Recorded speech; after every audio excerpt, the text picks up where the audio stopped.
Salut tout le monde, bienvenue dans cette nouvelle vidéo. Donc aujourd'hui on va parler du dernier épisode de The Last of Us saison 2 qui voilà malheureusement est une très mauvaise adaptation.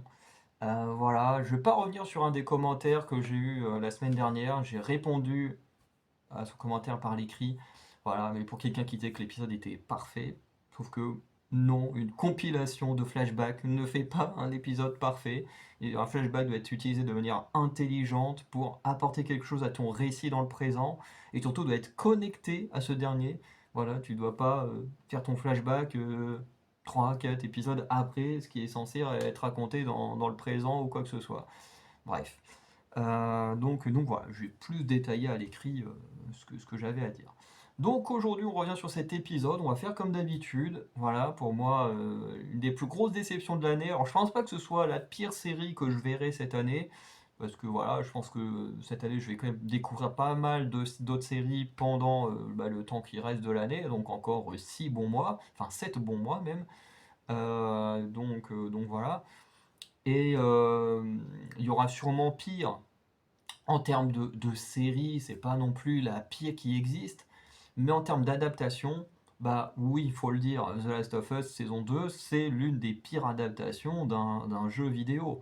C'est très clair. Alors, il y a pire, encore une fois, il y a pire. Il y a Super Mario Bros. Je parle pas du film d'animation, je parle du vieux film. Voilà, il y a ce genre de film. Dragon Ball, bah non, je vais dire Dragon Ball Evolution, mais non, là, c'est adaptation de manga, c'est plus les jeux vidéo. Mais bon, voilà, tout ça pour dire qu'il y a eu des adaptations qui sont bien pires que ça. Mais je trouve que celle-ci, elle reste quand même dans les pires, plus. C'est même pas moyen ou bon, c'est juste, voilà, ça rejoint ces catégories-là, même si, euh, même si on n'est pas non plus pire que Mario Bros. Bref, je lance l'enregistrement et puis on y va. Ok. Donc, on ouvre l'épisode sur un moment où j'en avais strictement rien à foutre. Parce que, en fait, le problème avec cette scène, c'est que, bon, bah déjà, dans le jeu, déjà, c'est Ellie qui se prend la flèche et non Dina. Euh, et surtout, en fait, ce qui pose problème, c'est qu'en fait, elle se prend cette flèche pour être écartée du fait que Ellie va aller buter Nora. Et en fait, moi, tout ça, ça me dérange. En fait, tout ça, quand je vois ça, j'en ai rien à foutre. Déjà, bon, Isabella Merkel ne joue pas hyper bien sur la scène, ça passe, mais c'est pas non plus excellent. Quand je vois que tout le monde dit que Dina, ça a été le meilleur perso de la saison, que voilà, elle est incroyable. Bon, alors, meilleur perso de la saison, je comprends en fait pourquoi l'idée, parce qu'en fait, limite, elle est plus importante que Ellie dans l'adaptation, alors que techniquement, c'est censé être l'inverse. Mais de toute façon, on l'a vu, hein, que quasiment toute la saison, en fait, les gens étaient plus importants qu'Ellie, alors que, ben non, dans la partie 1, oui, Joël était plus important, mais dans la partie 2, c'est elle le perso principal, avec Abby. Mais, euh, mais là, non, t'as tout le monde qui est devant elle, qui est meilleur qu'elle, qui la protège, qui est plus intelligent, en fait, qui est tout meilleur qu'elle, quoi. Euh, et encore une fois, hein, dans la saison 1, tout le monde n'arrête pas de dire que Ellie est super intelligente.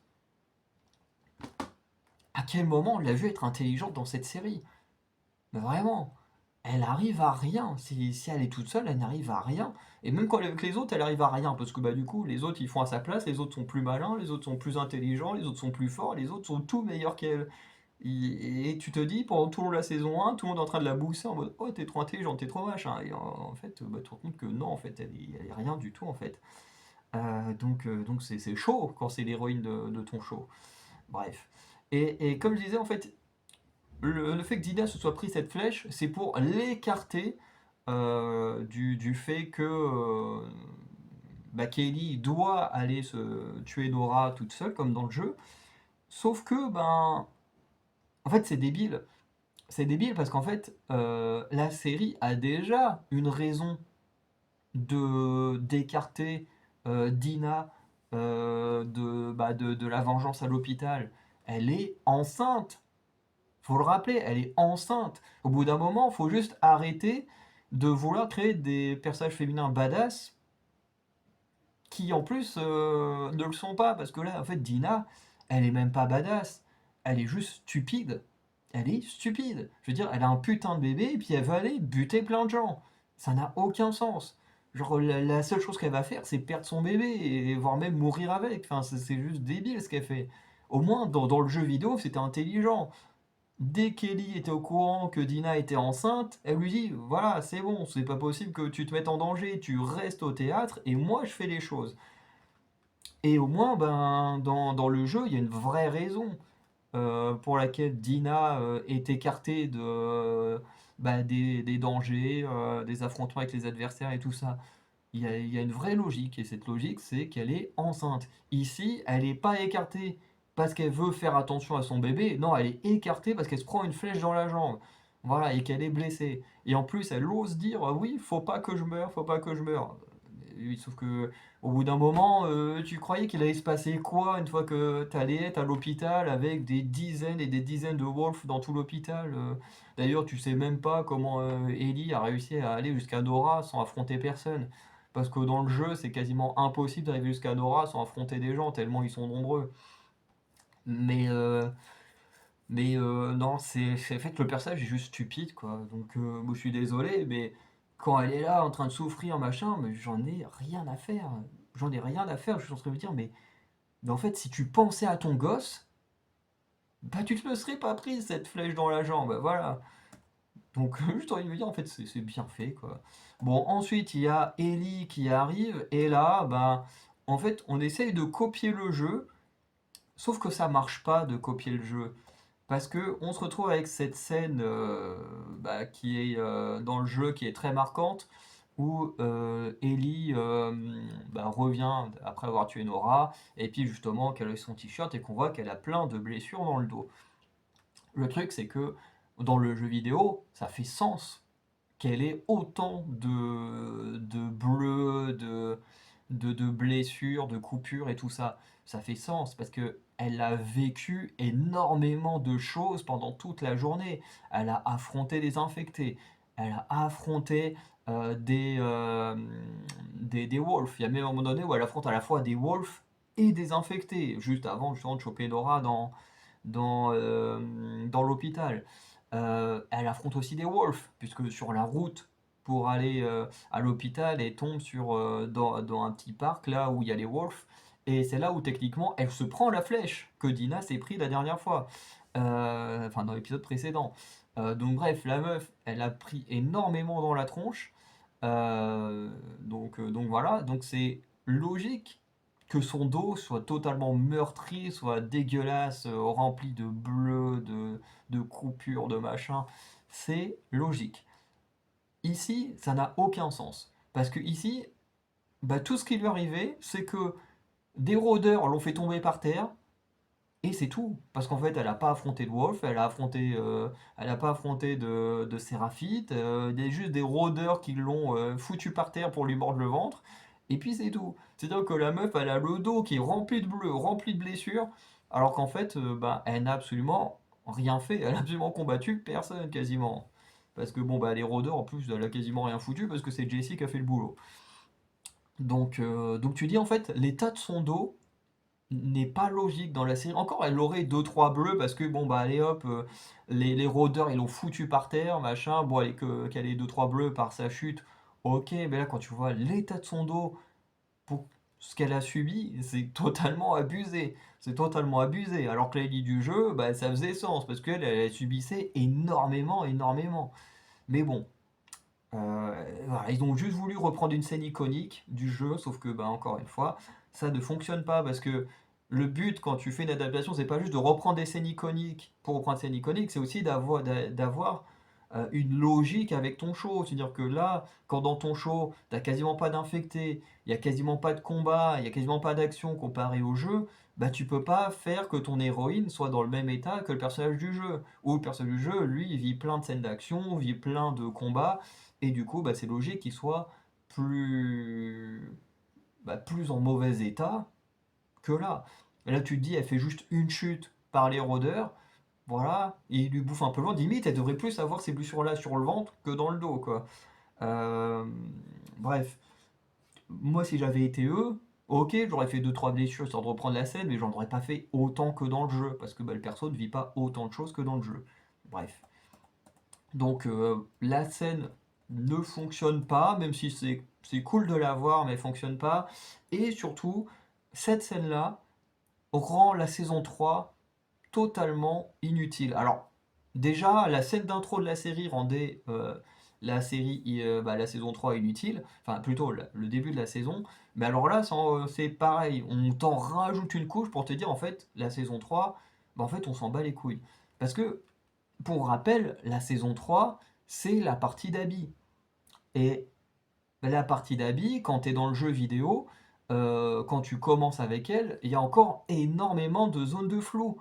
C'est ok, Ellie, elle va à Seattle, elle va pour se venger, machin, mais il y a encore plein d'éléments de flou. C'est-à-dire que petit à petit, on avance dans la vengeance, on a des petits flashbacks de Ellie qui vieillit et qui découvre certaines choses, qui découvre ce que Joël a fait notamment à l'hôpital.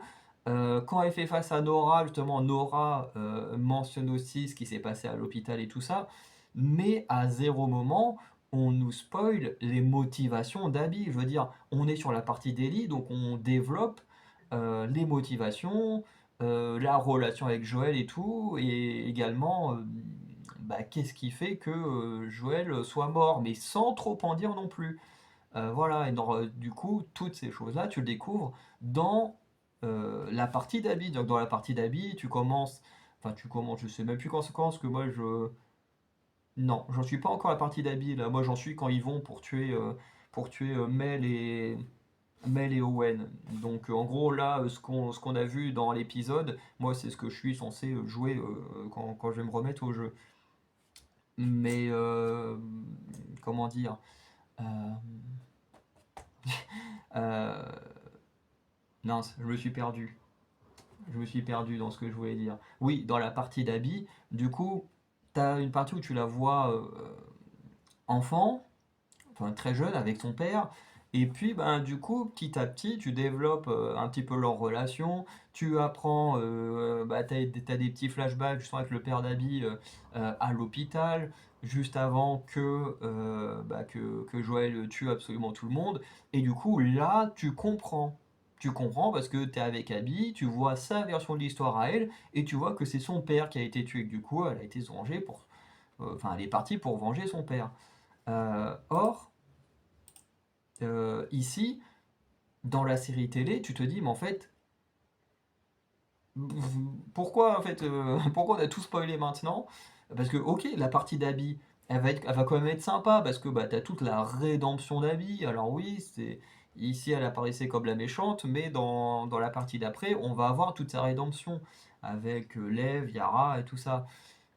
Mais le truc, c'est qu'à la base, dans sa partie, oui, il y avait sa rédemption, il y avait surtout aussi les explications de pourquoi elle a été butée, Joël.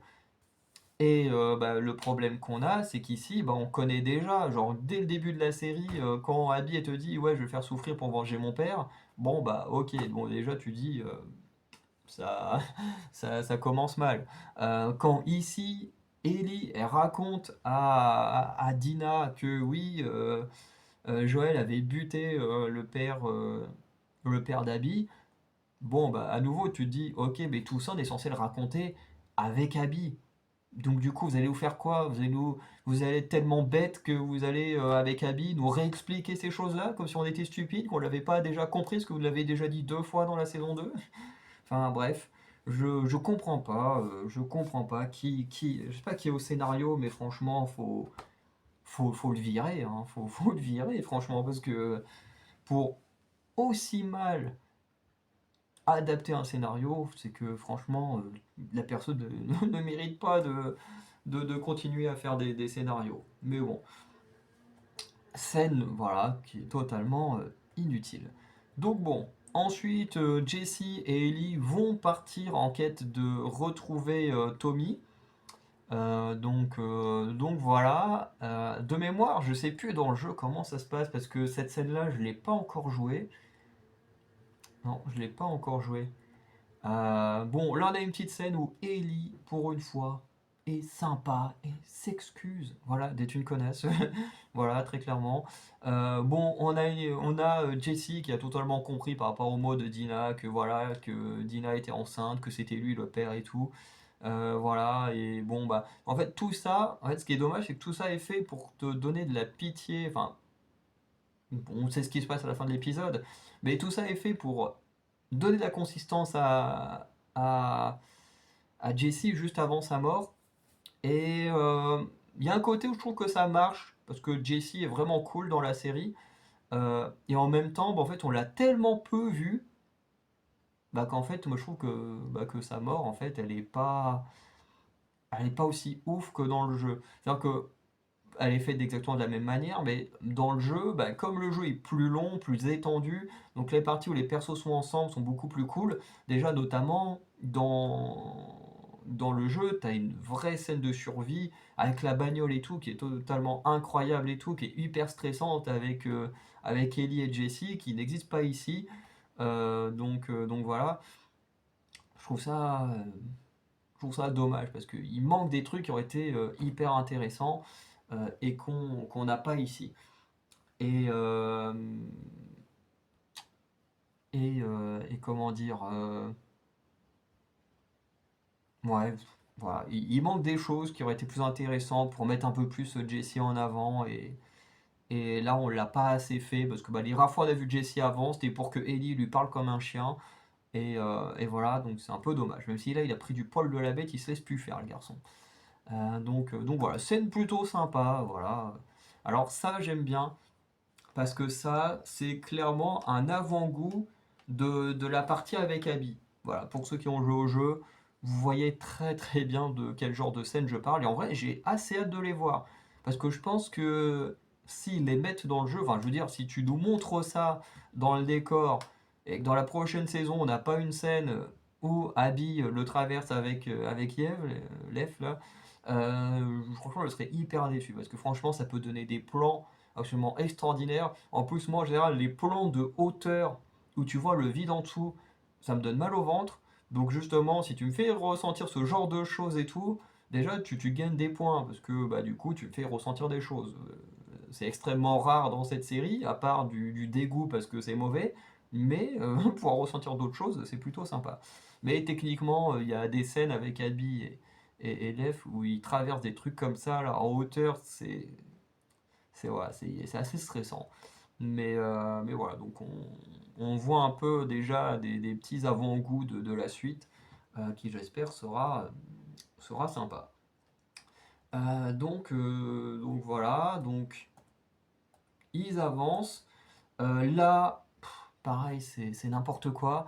On a Ellie et Jesse qui tombent sur des wolves qui vont buter un Scar. Euh, on rappelle quand même que Ellie, l'épisode d'avant, il y a quand même sa meuf qui a failli se faire tuer par des Scars. Et là, elle est en mode, faut aller sauver le Scar. Elle n'a absolument aucun sens dans sa tête. Ça n'a absolument aucun sens. En plus, après, elle reproche à Jessie d'avoir laissé le Scar se faire tuer, alors que je rappelle que les Scars ont tenté de la buter elle, Jessie et sa meuf. Je veux dire, c'est complètement débile. Bref. Euh, Sans compter que tu es en pleine zone de guerre, donc t'incrustes pas dans un conflit. Je veux dire, ton but, là, c'est d'aller sauver Tommy, enfin de retrouver Tommy. Au passage, hein, d'aller retrouver Nora et Mel, puisque bon, au bout d'un moment, elle check des trucs avec ses jumelles, et puis hop là, elle reconnaît l'endroit où est caché Mel et Owen. Euh, mais ça encore, ça va être un truc complètement débile qui vont devoir nous expliquer un détail sur Abby parce que franchement, elle est forte, Abby. Elle est très très forte. Mais voilà, là, scène qui vraiment est pas ouf, c'est-à-dire que, je veux dire, t'es comme sur ces gens-là qui essaient de te buter et toi après, t'es là en mode ah bah ouais, faudrait le sauver, machin. C'est complètement con, enfin, parce que tu tenterais de le sauver, lui, il tenterait de te buter aussitôt, hein. Enfin, ouais, Ellie est complètement débile, bref. Bon, ensuite, on a un passage avec Isaac, bon, qui est pas ouf. qui est pas ouf parce que franchement, le gars il est en mode oui, bon, bah demain ça va être la guerre, voilà, toi tu vas crever, moi je vais crever, il faut qu'Abby soit là parce que Abby, elle va pas crever, c'est elle qui doit diriger une fois qu'on sera mort. Tu te dis, mais c'est quoi ce discours? Genre, à quel moment un leader te dit, bon allez, on va à la guerre, mais on va tous crever, il n'y a que Abby qui peut nous sauver, enfin c'est trop bizarre en fait, je comprends pas son point de vue. Surtout que le Isaac du jeu, mais quand il se passe ces choses-là, il n'est pas non plus, voilà, il se dit, il se passe des choses avec Abby, et quand il lui tombe dessus, ils font pas le fier, hein. Donc voilà. Scène en tout cas, moi que j'ai pas trouvé vraiment incroyable, parce que j'ai pas compris le discours d'Isaac. Bon, ensuite on a voilà, Jesse et Ellie qui vont à nouveau discuter un peu, encore une fois pour donner de la substance à Jesse, pour nous montrer que c'est le good guys et tout ça. Bon, à ce moment-là, Ellie va se foutre de sa gueule, mais bah, voilà, comme d'habitude, hein, voilà. Mais voilà, en tout cas, une scène qui est sympa parce que ça donne un peu de substance à Jesse. Voilà. Et puis ils vont entendre des coups de feu, enfin des coups de sniper, donc ils se disent ok, c'est Tommy. Et effectivement, dans le jeu, t'as... Alors, le sniper, tu te rends compte que quand tu joues la partie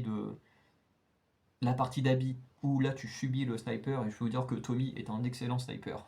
Voilà. Euh, et puis de toute façon, on l'avait déjà vu quand on avait le flashback avec Ellie où Tommy lui apprend à utiliser le sniper. Mais voilà. Donc ensuite, on a Ellie qui, en essayant de checker d'où pourraient provenir les tirs du sniper, elle voit la roue, la baleine sur le bâtiment qui sont être un peu plus bas hors de l'écran. Et elle se dit, il faut que j'y aille, faut que j'aille retrouver Abby. Et Jessie est en mode, bah non, faut aller sauver Tommy. Alors cette scène-là, elle est sympa parce que dans le jeu, c'est un peu pareil. Il y a un moment donné où Ellie et Jesse vont se séparer parce qu'ils sont pas d'accord sur ce qu'il faut faire sur le moment. Alors je sais plus pourquoi, parce qu'encore une fois, j'en suis pas encore arrivé à ce moment-là. Euh, mais je me souviens que les deux vont se séparer parce qu'ils sont pas d'accord sur quoi faire. Donc Jesse il part pour retrouver Tommy et Ellie part dans son coin pour tenter de se venger d'Abby. Sauf qu'il y a une petite différence de taille, c'est qu'à ce moment-là, Ellie elle va là-bas grâce à sa carte qu'elle retrouve. Et on va revenir sur la carte. Parce qu'à la base, en fait, encore une fois, à la base, Dina, dans le jeu, elle reste au théâtre et en fait, en écoutant les radios, elle repère toutes les positions de ses adversaires. Et ensuite, bah, quand Ellie elle revient, elle prend acte des nouvelles positions et tout ça, et puis bah, hop, elle retourne à l'aventure. Donc là, bon, les deux se séparent. Jesse dit à Ellie que de toute façon c'est qu'une égoïste et que c'est pour ça qu'il a voté non au conseil et tout, chose qui est totalement vraie. Cette Ellie-là est méga égoïste de fou. Pire que celle du jeu, parce qu'il faut le dire, Ellie du jeu, elle est égoïste et tout. Sauf que la Ellie du jeu, euh, elle a quand même une tendresse, elle a quand même de l'affection pour les gens, contrairement à cette Ellie-là qui en manque énormément. Parce que, bah, encore une fois, juste le cas de Dina est hyper parlant. C'est que, ok, Ellie est prête à tout pour aller se venger, mais quand elle voit que Dina est enceinte et qu'elle met en danger également un bébé, bah, elle se dit, voilà, c'est pas possible que tu continues avec moi. Donc toi, tu restes au théâtre, tu fais ta mission à m'aider à partir du théâtre, et moi, je vais sur le terrain. Alors que là, la Ellie du jeu, pourtant, Dina, elle lui met l'ultimatum, hein. Elle fait, voilà, c'est toi qui décides. Si tu me dis que tu veux que je repars pour pas mettre en danger mon bébé, mais tu veux que je reste, je reste. Et elle est en mode, bah, je veux que tu restes. Et t'as juste envie de dire, connasse. Parce que il y a quand même un putain de bébé en jeu. Vous pouvez pas mettre en danger un bébé, ça c'est pas possible. J'arrive pas à comprendre les décisions qui sont totalement lunaires. Euh, voilà, c'est vraiment cette Ellie-là. Et en plus, le pire, c'est que à zéro moment, tu ressens son envie de se venger. Là où la Ellie du jeu, tu le ressens tout le temps, qu'elle a envie de se venger, mais qu'en même temps elle veut prendre soin de Dina, et du coup elle a à moitié ce dilemme en mode bah, faut que je me venge, en même temps bah, il y a ma meuf qui est enceinte et que bah, je peux pas non plus laisser comme ça, mais j'ai trop envie de me venger. Du coup la Ellie du jeu est beaucoup plus profonde. Là t'as juste une ado, parce que à aucun moment t'as l'impression qu'elle a 19 ans, quoi. T'as l'impression de voir une gamine de 15 ans, voilà, qui fait sa crise d'ado, et sa crise d'ado c'est d'aller à Seattle pour tuer Abby, et, et en plus, tu ressens jamais son envie de vraiment tuer Abby, quoi. Enfin, c'est vraiment con, quoi. Mais bon, ils ont trouvé un moyen de faire en sorte que les deux se séparent. Bon, Ellie qui dit que Jesse également est égoïste parce qu'il n'a pas voulu sauver l'Oscar. Encore une fois, l'Oscar aurait pas hésité, hein, à tuer Dina, à tuer le bébé qu'elle a dans le ventre. Et toi, tu te dis, bon, fallait le sauver, voilà, hein. Je rappelle que la flèche que Dina s'est pris, on est quand même censé être dans un monde post-apo, il n'y a pas grand chose pour se soigner, donc elle aurait pu en mourir juste de sa flèche, et le bébé avec. Et toi t'es en mode bon allez on va aller les sauver quand même parce que moi je fais genre je suis gentil, alors que bah, personne n'y croit puisqu'elle a jamais fait d'acte de gentillesse depuis le début. Donc voilà, donc ensuite on a la scène où du coup elle va aller euh, essayer d'aller de l'autre côté à travers la tempête. Alors, je l'ai trouvé bien et en même temps un peu con, Ellie. Parce que bon, elle prend le bateau, elle y va, elle se fait poutrer par le truc qui la renvoie sur la plage. Et qu'est-ce qu'elle fait après? Elle reprend le bateau et elle repart. Et tu te dis, mais il est où ton cerveau? Je veux dire, la mer qui est agitée vient de te renvoyer sur la plage. À quel moment tu te redis, bon bah je reprends le bateau et j'y retourne, alors que la mer est toujours autant agitée. Enfin, bref. Mais surtout, il y a encore plus stupide entre les deux. Oui, parce que, bon bah comme par hasard, elle atterrit chez l'Escar. L'Escar, ils vont la choper. Et là, tu te dis, euh, à quel moment en fait, ils ont pris une scène qui, à la base, est une scène d'Abby. Puisque normalement, à un moment donné, quand tu joues avec Abby, Abby, elle se met KO par une séraphite. Et ensuite, quand elle se réveille, bah, elle est là, la corde au cou, et ben voilà, quoi, la corde au cou, à deux doigts de se faire buter, et puis c'est tout, quoi. Et, euh, et Abby, elle s'en sort parce que bah, tu as Yara qui est ramenée à cet endroit-là parce que bah, s'est fait choper pas loin. Tu la vois là se faire exploser les bras à coups de marteau, la scène est hyper violente. Et puis tu as Lev qui vient pour sauver Yara, et du coup au passage ils vont sauver Abby qui va les aider. Euh, voilà, donc qui va les aider et qui en même temps va se pendre toute seule la conne parce qu'en les aidant, elle va chuter de du socle qui lui permettait de ne pas être totalement pendue, quoi. Bref. Mais avec Abby, tu vois, il y avait quelque chose. Voilà, bon, elle se fait choper, elle se fait pendre, et la façon dont elle s'en sort, bah, c'est parce qu'elle est aidée par des séraphites renégats, si on peut dire ça comme ça.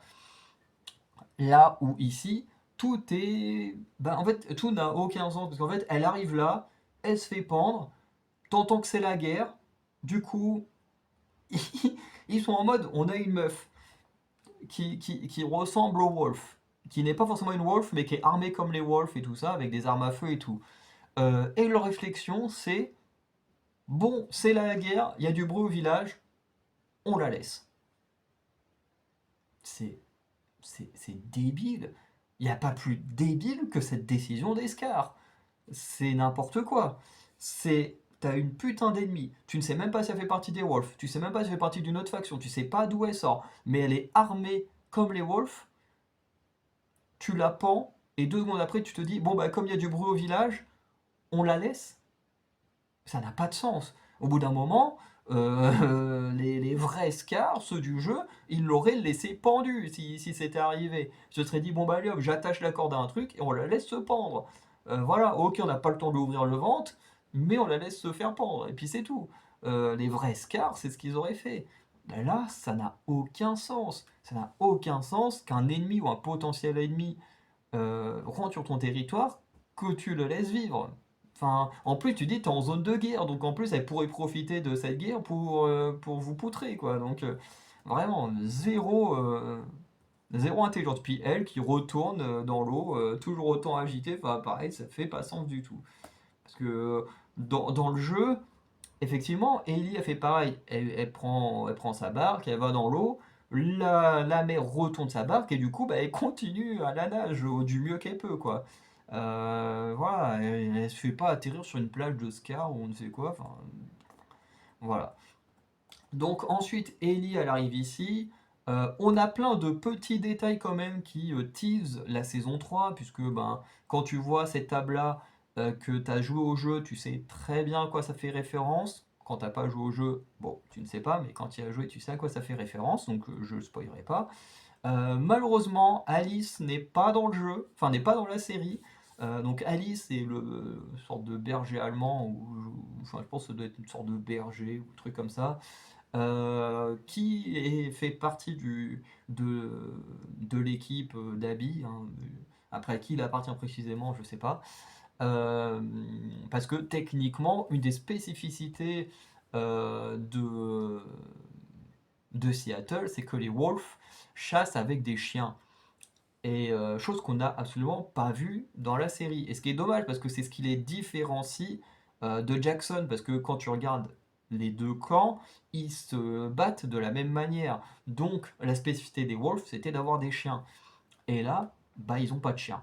Et du coup, on n'a pas Alice. Ce qui est assez dommage, parce que, ben, ok, parce que bon, à la fin, on apprend aussi que Payette va bien, alors que Payette est censé se faire buter, tous les chiens sont butés, Alice elle-même. Là, tu dis, bon, allez, on a trop peur des associations, donc on va tuer aucun animal. Euh, Sauf que bon, bah, c'est pas fou. Surtout qu'en plus, Alice, au final, quand t'es dans la partie d'habit, tu finis par t'y attacher. Bon, tu sais qu'elle va crever quand même, par Ellie, mais tu finis par t'y attacher au chien, parce que c'est quand même pratique d'avoir un chien dans son équipe. Mais voilà.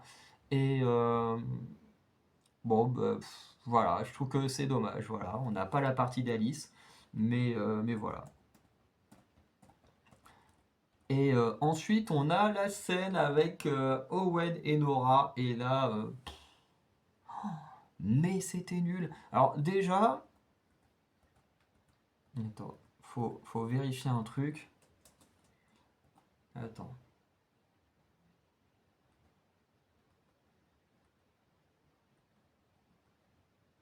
J'ai pas le son pour éviter d'avoir des problèmes. Mais attends,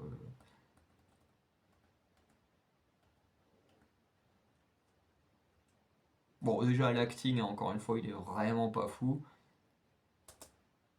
Mais j'ai une question. Elle est où la carte? Elle est où la carte? Parce que, en plus, c'est con, parce que dans le jeu, la scène, elle était incroyable. Elle était incroyable. Dans le jeu, bon, déjà, Ellie, elle tue Alice. Ensuite, elle tombe sur Owen et Mel, qui sont en train d'à moitié de se disputer, comme ici. Et, euh, et en fait, quand Ellie, elle arrive, alors elle fait le même ultimatum, hein, c'est toi, tu vas me dire sur une carte où est-ce qu'est Abby, et puis toi, tu vas me le dire, puis ça correspond, bon ben voilà, je vous laisse la vie sauve, machin. Et du coup, dans le jeu, Owen va également faire le con, donc Ellie va buter Owen, mais la grosse différence, c'est que Mel, bah, il y a quand même son mec qui vient de se faire buter, donc elle tente de tuer Ellie. Et du coup, bah, Ellie retourne le couteau contre Mel, elle essaye d'avoir des informations par Owen qui est encore en vie, qui est en train de mourir mais qui est encore en vie. Et du coup, il va lui dire un truc genre enceinte ou bébé. Enfin bref, il dit un mot et là, Ellie, elle se lève, elle va vers Mel, elle lui ouvre sa veste et puis là, la catastrophe. Elle voit qu'Owen était enceinte et puis là, Ellie, elle est choquée, elle est KO. Enfin, du coup, t'as Jessie et Tommy qui arrivent, qui l'emmènent et du coup, c'est pour ça que bah, elle laisse tomber la carte parce qu'elle est tellement choquée de ce qu'elle vient de faire, sauf qu'elle ne sait pas ce qu'elle vient de faire. Quand elle tue Mel, en fait, elle se défend de l'attaque de Mel. Elle avait même pas l'intention de la tuer. Elle l'a tuée parce que, bah, en fait, Mel l'a quasiment obligée. Et, euh, et du coup, bah, finalement, Ellie se rend compte que là, elle vient de tuer une femme enceinte, ce qui fait écho au fait que depuis le début, elle protège une femme enceinte. Donc voilà. Alors que là, bah, la meuf, quand même, elle a tué Joël, enfin elle a participé au meurtre de Joël. Et là, t'as Ellie qui l'aide pour essayer de la sauver de... C'est n'importe quoi. Franchement, c'est n'importe quoi. Encore une fois, on a tout gâché. Surtout encore une fois, il n'y a pas de carte. Donc, ma question, comment Abby a fait pour savoir où était Ellie et son groupe? On peut voir, hein. On a 2 corps, 0 carte. Là où le jeu avait au moins eu l'intelligence de faire un gros plan sur la carte avec plein de sang autour pour nous faire comprendre que voilà, hein, Abby, si elle est arrivée, c'est comme ça. Bref. Donc ils rentrent, tout le monde va bien. Comme dans le jeu, ils se disent bon, il s'est passé beaucoup trop de choses. Voilà, il y a eu beaucoup de morts, il y a eu beaucoup de dégâts. Tuer une femme enceinte, là, ça a été beaucoup trop loin. Donc voilà, même si on n'a pas eu Abby, bon bah allez, on rentre à Jackson, tant pis. Et voilà, dans le jeu, ils se disent à peu près la même chose. Donc voilà, c'est assez intéressant. Il y a une scène qu'ils n'ont pas mis, que moi je trouve assez amusante, où Tommy dit ouais, quand j'étais en ville, j'ai pris un collier en diamant, enfin je sais plus quoi, ou une bague, enfin bref, je sais plus trop ce qu'il prend, des bijoux, mais tu vois, dans sa tête il se dit ouais, c'est de la grosse valeur de fou pour que Maria lui pardonne d'être partie et tout. Et puis t'as Jessica en mode ah ouais, bah vas-y, on partage le truc et tout. Enfin, ouais, c'est assez drôle. Moi j'aime bien cette scène-là. Dommage qu'il l'ait pas mis parce que moi je la trouve assez amusante et ça montrait à quel point Maria était importante à Jackson et à quel point bah, c'était un très très bon leader de Jackson, quoi, au point que bah, les gens la craignent un petit peu. Alors tu sens vu comment il déconne, voilà, qu'ils la craignent pas en mode voilà, c'est Voldemort ou je ne sais quoi, mais tu sens que voilà, la Maria du jeu, elle en impose comparée à celle de la série. Ok, on a rajouté tout un conseil parce que ben bah, apparemment, une femme noire ne peut pas contrôler une ville, hein. Bon, déjà à la base, elle n'est pas noire, mais bon, voilà. C'est encore pire. Elle est devenue noire et en plus, faut qu'elle soit assistée pour contrôler une ville parce que, bah, faut croire qu'une femme noire, selon les Américains, n'est pas capable de contrôler une ville toute seule, hein. Voilà. Donc voilà. Donc, on a un petit moment plutôt sympa avec Ellie qui va s'excuser auprès de Jessie, voilà, de dire que c'est vraiment quelqu'un de bien, parce que bah voilà, même s'ils se sont disputés, il a quand même fait le choix de venir pour la sauver. Donc la scène est sympa, moi j'ai bien aimé cette scène-là. Même si, bon, ben, on sait très bien ce qui va se passer 2 secondes après, hein. On entend Tommy qui se fait attaquer, et puis bon, bah voilà. Bon, on voit pas Jessie, mais bon, bah voilà, Jessie qui s'est pris une balle dans la tête. Voilà. Dans le jeu, la première fois que j'ai joué au jeu, ça m'a choqué. Ça m'a choqué, parce que je me dis, putain, on entend Tommy qui se fait agresser, on y va, et là, bam, tu direct, tu ouvres la porte, t'as Jessie qui s'écroule et tout, tu fais, oula, mais qu'est-ce qui se passe? Je me dis, moi, en vrai, la première fois que j'ai joué au jeu, je m'y attendais pas du tout. Et là, c'est pareil, c'est très visuel, donc je pense que pour ceux qui ont découvert l'histoire par la série télé, je pense que le choc peut être à peu près le même. Même si bah, Jesse, tu le vois un peu plus dans le jeu, encore une fois, comme c'est un peu plus long et tu es un peu plus attaché, mais je pense que le choc, il peut être assez identique. Donc voilà, donc on a Abby, euh, donc voilà, bah, qui les a trouvés, comment, on ne sait pas, puisqu'il n'y a pas de carte au niveau du décor de Mel et Owen. Donc vraiment, j'ai très très hâte de voir quand ils vont nous expliquer ça. Parce que bah, à la base, Ellie, elle se repère dans la ville avec une carte de la ville. Et en la laissant, après avoir pris son choc d'avoir tué Mel, bah, c'est comme ça qu'Abby les retrouve. Mais là, tu dis comment elle les a trouvés. Et en plus, aussi vite. Bref. Donc voilà, on se termine là. Encore une fois, le cliffhanger est un peu mal foutu parce que bah, dans le jeu, Ellie, elle fait pareil, elle fait en mode non. Alors bon, déjà, elle pleure pas, hein, voilà, elle fait pas sa pleurnicharde comme Bella Ramsey, mais elle est en mode quand même, ne touche pas à Tommy. Tommy n'a rien à voir avec ça. C'est moi que tu veux tuer, donc prends-toi à moi. Et du coup, Abby va pointer son flingue vers Ellie, et là, fondu en noir, et on passe à Abby, son histoire. Et du coup, on te laisse totalement le suspense bah, de qu'est-ce qu'Abby a fait ou pas. Du coup, faut attendre de rejouer les 3 4 jours de Abby pour ensuite, bah voilà, une fois que tu as retrouvé Ellie, bah, savoir est-ce qu'elle a buté ou pas. Que là, ils ont rajouté un coup de feu, je trouve que c'était pas utile. Je trouve que c'est trop. Surtout qu'on sait très bien, hein, que Ellie s'est pas fait tirer dessus, hein. Et je trouve que ça va même pas être très cohérent parce que là, elle est juste comme ça en mode ah, me tue pas, me tue pas.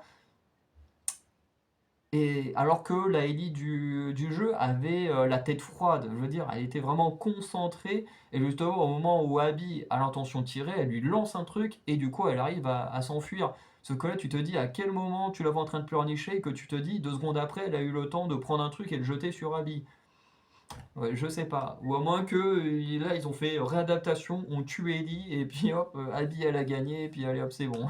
On arrête là, on arrête le massacre, hein, quitte à pas respecter l'adaptation, autant y aller à fond, quoi. Bref. Mais voilà. Et puis après, bon, il y a une scène, moi j'ai coupé avant parce que ben, je pensais que c'était fini. Donc en fait, on a juste une scène, voilà, d'Abby au stade. Donc voilà. Donc tout ça pour dire, voilà, prochaine saison, c'est sur Abby. En même temps, c'était logique. Mais encore une fois, voilà, je vais arrêter l'enregistrement de l'écran. Mais encore une fois, là, le vrai truc, c'est qu'est-ce qui, à part sa rédemption, bah, qu'est-ce qu'ils vont raconter? En fait, c'est ça la grande question, parce que, ok, ben, on aura la rédemption, ça c'est très cool, parce que moi j'aime beaucoup la rédemption d'Abby dans le jeu, mais, mais, à la base, c'est quand même, en grande partie, ce qu'on veut nous expliquer, c'est pourquoi elle a tué Joël, en comblant les trous qu'on n'a pas avec la partie d'Ellie. Et ça, bah, en fait, on sait déjà tout ici. Donc, ben, la partie d'Abby perd déjà en substance avant même d'avoir commencé. Donc voilà. Donc on verra quand la partie d'Abby sortira. Euh, J'espère que ce sera bien. Voilà. Et puis, bah, je n'ai pas grand-chose à dire de plus, hein. Très très déçu de cette saison. Évidemment, vous vous doutez qu'elle sera dans le flop. Après, à quel niveau du flop elle sera, j'en sais rien. Mais voilà, on verra. En tout cas, je suis très content d'avoir terminé. Parce que ben voilà, c'est quand même mon jeu préféré que je vois se faire massacrer semaine après semaine. Donc voilà, bon, ça va reprendre d'ici 1 ou 2 ans quand on aura la suite. Et puis bon, ben, voilà, on va souffrir encore un peu à nouveau. Parce que bon, bah voilà, ce sera pas parfait. Mais voilà. Bon, déjà, on n'aura plus Bella Ramsey. Donc, enfin, si, on l'aura forcément pour la scène finale, mais on la verra quasiment plus. Donc ce sera très bien, parce que bah, malheureusement, ce n'est pas le génie de l'acting qu'on nous vend H24.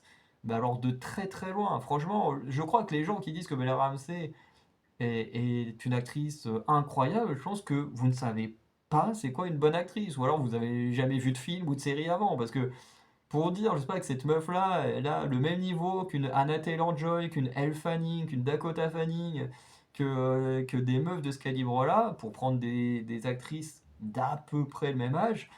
euh, voilà, mais vous prenez des Sadie Sink, des actrices comme ça, des Maya Hawke, des Ella Purnell, mais toutes ces filles, en termes d'acting, éclatent totalement Bella Ramsey. Et c'est pas pour être méchant avec elle, mais c'est juste qu'il faut qu'au bout d'un moment, les fans soient réalistes. Voilà, c'est une actrice qui a encore besoin d'être formée, qui a encore besoin d'apprendre pas mal de choses. Pour moi, Bella Ramsey, c'est un peu comme Anna de Armas. Et comme ça, on pourra pas m'accuser de dire ah, mais c'est parce que je trouve Bella Ramsey moche, parce que bah, Anna de Armas, elle est canon, et pourtant, bah, ce que je vais dire, c'est exactement la même chose. C'est que Anna de Armas, comme Bella Ramsey, ce sont des actrices qu'on a jetées sur le devant de la scène beaucoup, beaucoup trop tôt. Parce que Anna de Armas, ok, contrairement à Bella Ramsey, elle est canon, mais elle a exactement les mêmes problèmes. C'est que c'est pas une très très bonne actrice. Je veux dire, c'est pas une excellente actrice, mais c'est pas non plus une très bonne actrice, Anna de Armas. C'est quand même une actrice qui, à la base, a fait des tout petits rôles, et puis que d'un coup, paf, on lui a donné des rôles principaux. Sauf que, ben, c'est pareil que Bella Ramsey. Elles ont pas encore le bagage, l'expérience, ni le niveau d'acting d'avoir des premiers rôles aussitôt. Et voilà. Et pour moi, ben, j'attends de voir ce que va donner le prochain John Wick, je sais plus comment il s'appelle, avec Anna de Armas. Peut-être qu'il sera bien, peut-être qu'elle va me faire mentir. mais en termes d'acting, je m'attends pas à grand chose. En termes d'action, je pense que ça va être cool. Bon, même si tu as une scène où tu vois John Wick qui sera là, tu te dis quoi? John Wick va être là pour tuer le personnage d'Anna de Armas, donc tu te doutes bien qu'il va pas le faire. Donc tu te dis encore quelle pirouette scénaristique ils vont nous trouver pour que Anna de Armas devienne plus forte que Keanu Reeves. Bon, on verra. Mais voilà, fait que ce sont pas des personnes que je n'aime pas, hein, tu vois, Bella Ramsey ou Anna de Armas, mais pour moi, c'est des personnes qui ont été jetées trop tôt, qui n'avaient pas le niveau d'acting nécessaire pour des rôles principaux comme ça. Euh, et pour Anna de Armas, en plus, elle a déjà eu un film où elle avait le rôle principal et qui se faisait totalement bouffer parce qu'à côté, tu avais Chris Evans en rôle secondaire, et puis bah, tu essaye d'avoir du charisme à côté d'un mec comme ça, c'est quasiment impossible, quoi. C'est trop compliqué. Donc voilà, puis niveau d'acting était pas ouf. Donc pour moi, c'est des filles qui ont, ou même tu as des acteurs hein, qui sont pareils, qui ont besoin de plus de temps d'apprentissage avant de jouer des rôles méga importants, ou du moins des premiers rôles. Bref. Donc voilà. Donc, n'hésitez pas à liker, à vous abonner, à laisser un petit commentaire, vous dire ce que vous avez pensé de cet épisode et même de la saison de manière générale. Et sinon, on se dit à très bientôt pour de nouvelles vidéos. Voilà, donc là, pendant le mois de juin, chaque semaine, vous allez avoir une vidéo où je reviens sur chacune des saisons de Stranger Things que bah, je suis actuellement en train de découvrir, hein. J'ai déjà euh, programmé la vidéo de la saison 1, j'ai déjà tourné celle de la saison 2, donc là je vais pas tarder à regarder la saison 3, et puis bah, ensuite la 4, et puis ben déjà cette année, vous savez qu'il y aura du Stranger Things saison 5 quand la saison 5 sortira. Vous savez qu'il y aura du Squid Game, il y aura des petites choses comme ça, et puis il y aura aussi des séries que je découvrirai entre deux que je ne connaissais pas. Bref. Donc on se dit à très bientôt pour tout ça. Ciao